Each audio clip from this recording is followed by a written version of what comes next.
A musician and his instrument are often inseparable, and Jerry Garcia was no exception.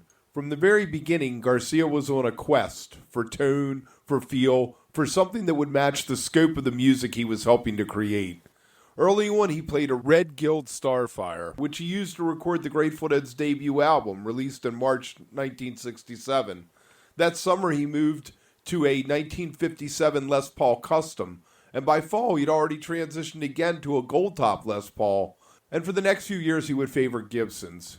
By October 1968, he'd settled on a 1967 Gibson SG Standard with a B5 Bigsby, the guitar he'd famously play at Woodstock and would stick with until October of that year. This back and forth wasn't indecision, it was evolution, each switch reflecting the shifting style and the demands of a band that was pushing the boundaries of what rock music could be, and it is where the real story begins.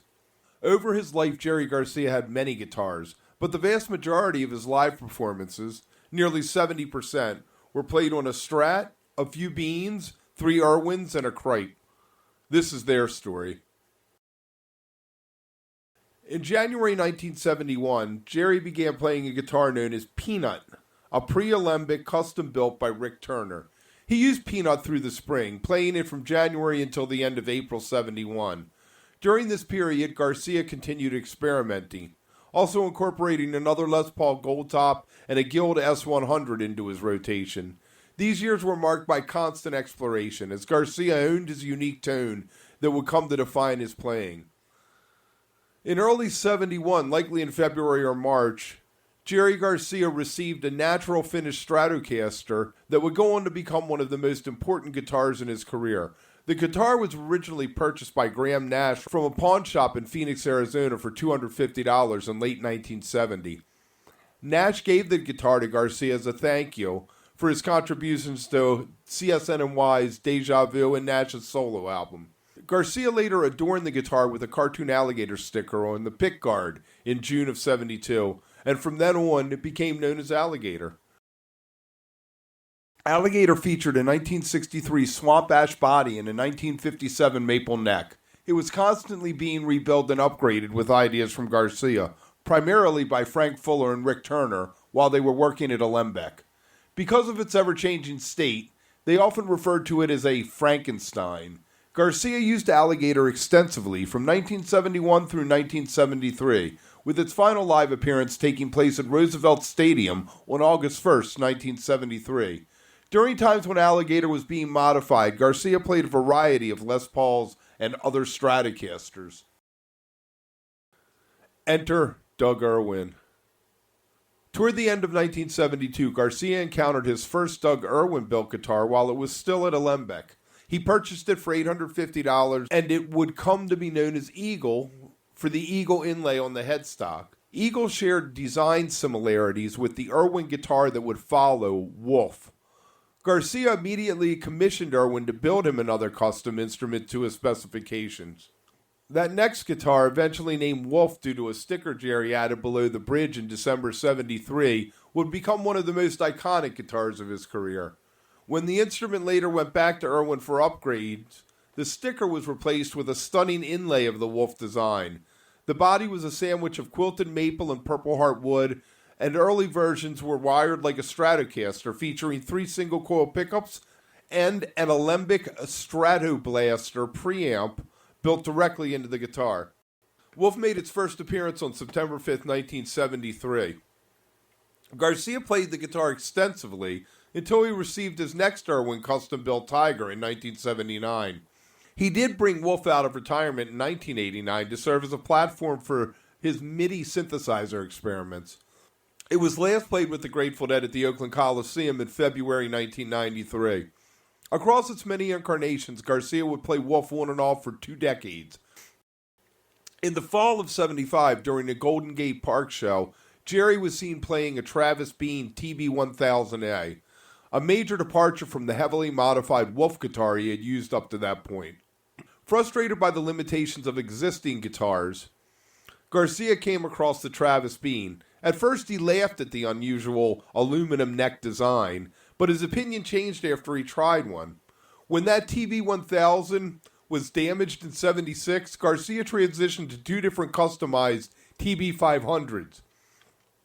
These models were outfitted with 3 single-coil pickups and an onboard effects loop, marking a continued evolution in Garcia's quest for control over his tone. These are the guitars that were the primary instrument used during the recording of Terrapin Station. By fall of '77, Garcia had Wolf return to him with major updates from Doug Irwin, including single-coil pickup modifications and onboard effects loops. At this point, the signature Wolf inlay was redone, and the headstock peacock inlay was replaced with Irwin's Eagle logo. Wolf remained a staple in Garcia's lineup through the end of the decade. Garcia asked Irwin to build him a new guitar, giving him carte blanche. That request resulted in Tiger, delivered in August '79. With everything Garcia and Irwin had learned from Wolf incorporated into the design, Tiger would go on to be Jerry's most played guitar. It featured a Tiger inlay below the tailpiece, weighed 13.5 pounds, and included an onboard effects loop and a buffer circuit to preserve tone, even with multiple effects engaged. Tiger's design was more stable than many of Garcia's earlier guitars, though he continued to change pickups frequently, believing that magnetism wore them down with use. In an interview, Garcia praised the guitar's versatility, saying, "There's like 12 discrete possible voices that are all pretty different. This gives me a lot of vocabulary of basically different tones. I mostly work off the middle pickup. I can get most any sound I want out of that." Tiger made its live debut with the Grateful Dead on August 4th, 1979 at the Oakland Auditorium, and would remain his primary stage guitar for over a decade. Jerry played Tiger for the last time on July 9th, 1995, during the Grateful Dead's final show at Soldier Field in Chicago. In 1989, as Jerry began exploring MIDI technology, he briefly used a black Stratocaster with a maple neck that housed a Roland synthesizer system. Later that year, Wolf came out of retirement, outfitted with a Roland MIDI interface mounted externally at first and then eventually integrated internally. Garcia enjoyed using the Roland GK50 synthesizer, which allowed him to emulate the sounds of instruments like trumpets in Built to Last, expanding his sonic palette and deepening his musical experimentation in his later years. Considered Irwin's masterpiece, Rosebud was delivered in late 1989. It had many controls built directly into the guitar. Everything Irwin had learned from building Wolf and Tiger went into Rosebud. At the time it was delivered, it reportedly cost $11,000. It had a dancing skeleton in the label of the tailpiece. Irwin referred to it as the Saint, but Jerry always called it Rosebud. Perhaps a nod to the Orson Welles movie Citizen Kane. Rosebud was 2 pounds lighter than Tiger due to the hollowing out of the flame maple core in the laminate. Much like its predecessor, it integrated all of Jerry's desires for MIDI integration, including a Roland GK2 interface. All 3 of Irwin's guitars share Garcia's effect loop design, a stereo jack that sends the signal out through the effects and back before it hits the volume and tone controls in the guitar. Rosebud immediately became Garcia's favorite guitar for playing with the Grateful Dead, though he continued to play Tiger with the Jerry Garcia Band for another year. Rosebud was first played with the Dead at the Oakland Coliseum on December 31st, 1989. Except for inevitable pickup replacements, Rosebud saw very few modifications. Later, when Lightning Bolt was being modified, Rosebud returned for the summer tour in 1995. After a career building custom yacht interiors in the Caribbean, Grateful Dead fan Stephen Cripe decided to try building guitars. He watched hours of Dead videos, getting details on Tiger, and added changes of his own design. When completed, he sent the guitar to the Grateful Dead office in 1993. Jerry's response? The guitar I've always been waiting for. He began using it exclusively, debuting it live on August 7th, 1993 at Seattle's Memorial Stadium.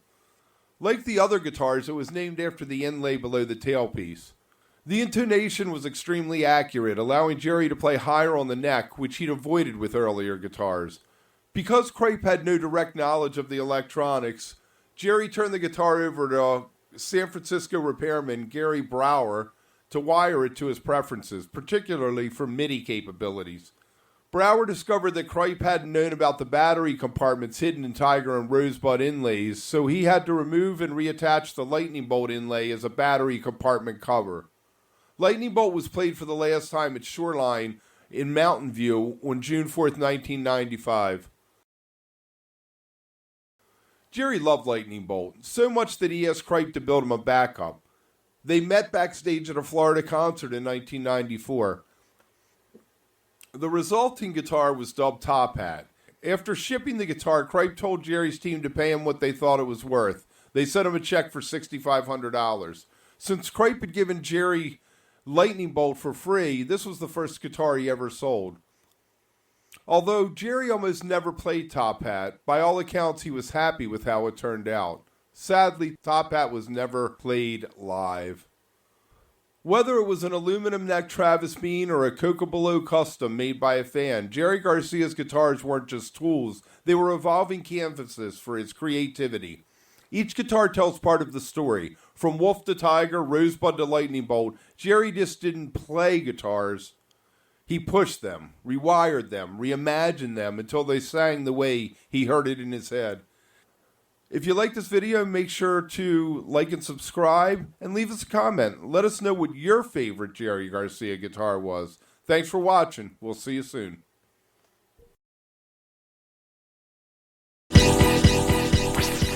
Fascinating. Absolutely fascinating.